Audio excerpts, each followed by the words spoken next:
Welcome, welcome, dear student. This is your chemistry class, and today we will discuss next unit named as electrochemistry. तो प्यारे बच्चों, पहले हम introduction देखते हैं कि इलेक्ट्रोकेमिस्ट्री की इंट्रोडक्शन क्या है। आपने अपने आसपास जो है बैटरी, कुछ सेल वगैरह देखे होंगे। जैसे इन्वर्टर की बैटरी होती है, मोबाइल की बैटरी होती है, और सेल होते हैं, रिमोट सेल होते हैं। तो ये सब जो है इलेक्ट्रोकेमिकल सेल के अंदर हम स्टडी करते हैं। ये सब क्या करते हैं प्यारे बच्चों, आपने देखा है कि कौन सी एनर्जी को कौन सी एनर्जी में कन्वर्ट कर रहे हैं। तो can you guess for this, which energy is changing into which form. तो बेटे इसका आंसर है कि they are changing chemical energy into electrical energy. Chemical energy into electrical energy.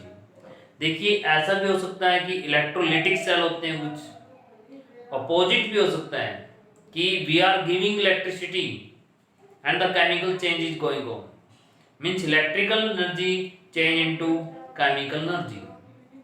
तो प्यारे बच्चों, आज हम पढ़ेंगे इलेक्ट्रोकेमिस्ट्री। इलेक्ट्रोकेमिस्ट्री केमिस्ट्री की वो ब्रांच है जिसमें इंटर कन्वर्जेंस होता है दो एनर्जीज का, केमिकल एनर्जी और इलेक्ट्रिकल एनर्जी का। मींस चाहे इलेक्ट्रिकल एनर्जी केमिकल में बदले या केमिकल एनर्जी इलेक्ट्रिकल में बदले, तो दोनों केसेस में जो है दोनों केसेस जो है हम इलेक्ट्रोकेमिस्ट्री के अंदर स्टडी करते हैं। तो प्यारे बच्चों, जैसे कि हम देख रहे हैं एक टिपिकल इलेक्ट्रोकेमिकल सेल को आज हम देख रहे हैं। ये देखिए, ये इसका हाफ सेल है, ये इसका सेकंड हाफ सेल है। Half cell plus half cell क्या हो गया, फुल सेल बन गया है। तो देखिए हाफ सेल के अंदर एक जिंक इलेक्ट्रोड है, दूसरे हाफ सेल में कॉपर इलेक्ट्रोड है। यहाँ पे जिंक सल्फेट का सॉल्यूशन है जिसमें जिंक आयन और सल्फेट आयन है। यहाँ पे कॉपर सल्फेट का सॉल्यूशन है जिसमें कॉपर आयंस और सल्फेट आयंस है। तो इस तरीके से एक साल्ट ब्रिज बीच में लगाया गया है। इस साल्ट ब्रिज क्या करता है, पूरे सर्किट को क्लोज करता है ताकि करंट फ्लो करे, और इस सेल की लाइफ को भी इंक्रीज करता है। मींस इस सेल की लाइफ को इंक्रीज करता है। अगर ये 2 डेज काम करेगा तो अब ये साल्ट ब्रिज की वजह से 4 डेज वर्क करेगा। तो ये सब हम सीखेंगे कि कैसे। देखिए इसमें क्या हो रहा है, क्या रिएक्शन चल रही है। तो देखिए जो रिएक्शन हम पढ़ेंगे इसके अंदर वो होगी रेडॉक्स रिएक्शन। क्योंकि इसमें क्या होगा, एक ऑक्सीडेशन होगा, दूसरे का रिडक्शन होगा, और ऐसा करने से बच्चों क्या फ्लो करेगा, इलेक्ट्रॉन फ्लो करेगा। जब कभी ऑक्सीडेशन और रिडक्शन होता है तो ऐसे केसेस में क्या होता है, जो इलेक्ट्रॉन्स हैं और जो पॉजिटिव चार्ज हैं उनका इसमें कॉन्सेप्ट होता है। मींस इलेक्ट्रॉन का गेन और लॉस यहाँ पे होता है प्यारे बच्चों। इलेक्ट्रॉन का जो गेन और लॉस है दैट इज कॉल्ड द, कि रेडॉक्स रिएक्शन में जब इलेक्ट्रॉन गेन और लॉस कर रहे हैं तो इट मीन इलेक्ट्रॉन का गेन लॉस हो रहा है, तो इलेक्ट्रॉन का चलना ही तो करंट है। इसलिए रेडॉक्स रिएक्शन जो है यहाँ पे इलेक्ट्रिसिटी में यूज होती है। तो प्यारे बच्चों देखिए, कॉपर, जिंक, जिंक यहाँ पे क्या कर रहा है, zinc is losing electrons, zinc is losing.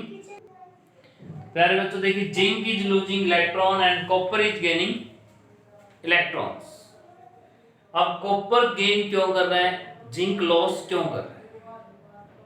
दोनों ही गेन क्यों नहीं करते हैं, दोनों ही लॉस क्यों नहीं करते हैं। देखिए जैसे रेसलिंग होती है, जो पहलवान ज्यादा पावरफुल होता है वो जीत जाता है, जो पहलवान कम पावरफुल होता है वो हार जाता है।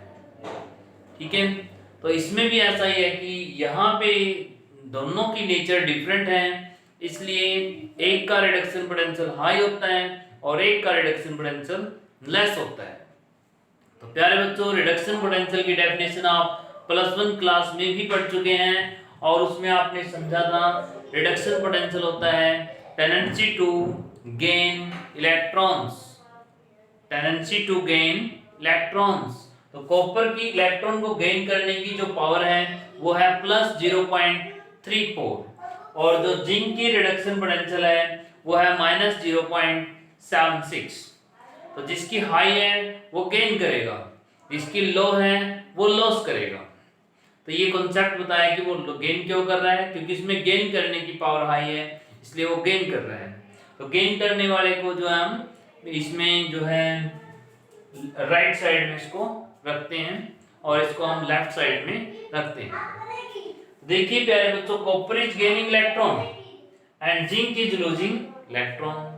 अगर ओवरऑल रिएक्शन देखिए हम, तो जिंक लॉस कर रहा है, कॉपर गेन कर रहा है, तो रेडॉक्स रिएक्शन यहाँ पे हो रही है इस तरीके से। देखिए प्यारे बच्चों, जिंक की इलेक्ट्रोड है यहाँ पे, जिंक जो है यहाँ पे लॉस कर रहा है Zn+2 में, और इसके जो दो इलेक्ट्रॉन है वो यहाँ पहुंच जाते हैं। जब यहाँ जाते हैं they are gaining the electrons. Copper जो इलेक्ट्रॉन्स यहाँ पहुंच गए हैं, कॉपर यहाँ इलेक्ट्रॉन गेन करता है और इस पे रोड के ऊपर अटैच हो जाता है। देखिए कॉपर यहाँ पे इकट्ठा हो रहा है, बिकॉज कॉपर आयन से कॉपर सॉलिड चेंज हो रहे हैं। यहाँ जिंक सॉलिड से जिंक आयंस यानी लिक्विड फॉर्म में दे आर कमिंग। तो this is the redox reaction. अब प्यारे बच्चों, एक जनरल सा क्वेश्चन और आता है कि ईएमएफ कैलकुलेट कैसे करते हैं। बहुत इंपॉर्टेंट क्वेश्चन है और बहुत ही सिंपल सा फॉर्मूला मैं आपको यहाँ बताऊंगा, जिसमें ईएमएफ निकालना बड़ा ही आसान होगा। ईएमएफ का आसान सा formula higher reduction potential minus lower reduction potential, बड़ी वैल्यू माइनस छोटी वैल्यू। तो प्यारे बच्चे देखिए, बड़ी वैल्यू क्या है, +0.34 +0.34, माइनस में छोटी वैल्यू क्या है, -0.76, माइनस में -0.76, माइनस माइनस यहाँ प्लस हो जाता है और आंसर आता है 1.10 वोल्ट। तो प्यारे बच्चों, ये है एक इलेक्ट्रो केमिस्ट्री का पार्ट, जिसमें हम इलेक्ट्रोकेमिकल सेल के बारे में पढ़ना स्टार्ट किया है, और दूसरा पार्ट रहेगा हमारा इलेक्ट्रोलिटिक सेल्स का, और एक पार्ट और जिसमें हम कंडक्टिविटी कंडक्टेंस के बारे में भी पढ़ेंगे। देखिए नॉर्मली क्या होता है कि जो कंडक्टर हैं वो सॉलिड होते हैं, किसी वायर में से करंट चलता है, लेकिन इस यूनिट में हम पढ़ेंगे कि सॉल्यूशन में से भी करंट फ्लो करता है, और किस तरीके से फ्लो करता है, किस में मोर फ्लो करता है, किस में लेस फ्लो करता है, ये सब बातें हम यहाँ पे पढ़ेंगे बेटा। तो जो इलेक्ट्रोकेमिकल सेल है ये, इसमें ध्यान से देखना बेटा, यहाँ कैथोड लिखा है और ये पॉजिटिव टर्मिनल है इसका।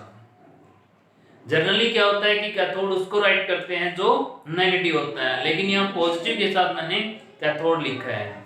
यहाँ पॉजिटिव टर्मिनल बैटरी के अंदर क्यों देते हैं, ये शो करता है इसका हायर रिडक्शन पोटेंशियल, नेगेटिव क्या शो करता है इसका लोअर रिडक्शन पोटेंशियल। तो कैथोड उसको बोलते हैं विच अट्रैक्ट द कैटायंस, इसलिए यहाँ पे मैंने कैथोड लिखा है विच अट्रैक्ट द कैटायंस। जहाँ कैटायन अट्रैक्ट होते हैं उसको कैथोड बोलते हैं। दिस इज जहाँ पे जो लॉस होते हैं यानी कैटायन फॉर्मेशन होती है, तो वहाँ पे जो है ये एनोड इसको बोलते हैं। तो cathode is a point where cations are attracted, this is the definition. Clear है? तो प्यारे बच्चों, इस साइन के साथ कंफ्यूजन नहीं होना है कि प्लस आ गया तो एनोड लिखना था, रॉन्ग हो गया, ऐसा नहीं है। इसके अंदर इलेक्ट्रोलिटिक सेल पढ़ेंगे, उसमें रहेगा कि नेगेटिव के साथ हम कैथोड भी राइट करेंगे। तो ये है प्यारे बच्चों जनरल सा जो है इलेक्ट्रोकेमिस्ट्री का पार्ट, इलेक्ट्रोकेमिकल सेल, जिसके दूसरे नेम डैनियन सेल, गैल्वेनिक सेल और वोल्टिक सेल भी इसी के नेम है।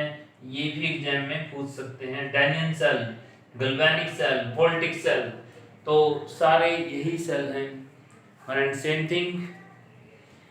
तो हम पहले इलेक्ट्रोकेमिकल सेल्स के पार्ट को कंप्लीट करेंगे, फिर हम इलेक्ट्रोलिटिक सेल पढ़ेंगे, और फिर हम पढ़ेंगे सॉल्यूशन के अंदर कंडक्टिविटी कैसे चलती है। तो प्यारे बच्चों, इसमें तुम्हें बेसिक सा जो कॉन्सेप्ट था वो समझ में आया होगा। तो रिडक्शन पोटेंशियल का जो इसमें प्ले है वो भी समझ में आया कि रिडक्शन पोटेंशियल का क्या रोल होता है। जनरली रिडक्शन पोटेंशियल को ध्यान रखना, टेंडेंसी टू गेन इलेक्ट्रॉन होती है रिडक्शन पोटेंशियल, और ये रिडक्शन पोटेंशियल जनरली मेटल्स में नेगेटिव में होता है, क्योंकि मेटल जल्दी गेन नहीं करते हैं इलेक्ट्रॉन, और नॉन मेटल में रिडक्शन की पोटेंशियल जनरली पॉजिटिव में होती है because they gain electron very easily. Thank you बेटा। तो आज के लिए हम इतना ही इंट्रोडक्शन पार्ट करेंगे, कल हम जो है इसके बारे में आगे पढ़ेंगे।